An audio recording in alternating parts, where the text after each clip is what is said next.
সবজি, মশলা, দানাদার ফসল সহ বিভিন্ন জাতের উন্নত ফসল উদ্ভাবনে নিরলস কাজ করে যাচ্ছে বাংলাদেশের সবচেয়ে বড় গবেষণা কেন্দ্র গাজীপুরের বাংলাদেশ কৃষি গবেষণা ইনস্টিটিউট। ফলমূল ও ধান উৎপাদনে বিশ্বের ৩য় স্থানে অবস্থান করা বাংলাদেশ এখন বিভিন্ন ফসলের পাশাপাশি ৩৬টি ফলের ১০০টি জাত উদ্ভাবন করেছে। বাংলাদেশের জাতীয় ফল কাঁঠাল শুধু গ্রীষ্মকালে হলেও এখন পাওয়া যাবে ১২ মাসেই, তাও আবার আঠাবিহীন। কাঁঠালের যে ৬টি জাত তার মধ্যে ৩ এবং ৬ এই দুটো হলো ১২ মাসি ছোট গাছ। ওয়ালটন ফ্রিজ কিনে অনেকের মতো আপনিও হয়ে যেতে পারেন মিলেনিয়াল। সেরা পণ্যের সেরা অফার। ধরে ১.৫ থেকে ২ বছরের গাছে এই ফল ধরতে শুরু করে। বিভিন্ন ফসলের পাশাপাশি ১৩৬টি জাত উদ্ভাবন করে উৎপাদনের দিক থেকে বিশ্বের ৩য় স্থানে অবস্থান করছে সবজি বিভাগ। বিভিন্ন রং ও বিভিন্ন আকৃতির সবজি উদ্ভাবনের মাধ্যমে পূরণ হচ্ছে দেশের চাহিদা। ভোক্তা যেটা গ্রহণ করবেন তার পছন্দ অনুসারে যেন জাতগুলো ডেভেলপ হয়।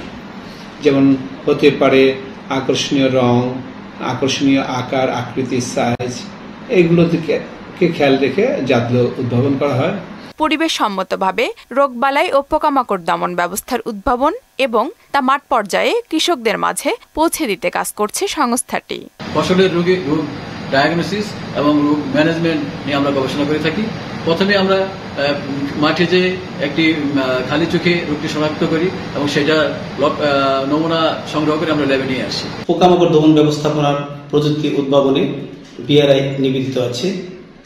আমরা বিষমুক্ত সবজি বা অন্যান্য ফসল উৎপাদনের প্রযুক্তি উদ্ভাবন করে যাচ্ছি। মানুষের কল্যাণে কৃষি উৎপাদন বৃদ্ধিতে কাজ করে যাচ্ছে বাংলাদেশ কৃষি গবেষণা ইনস্টিটিউট। ২১২টা ফসল নিয়ে আমরা গবেষণা করছি।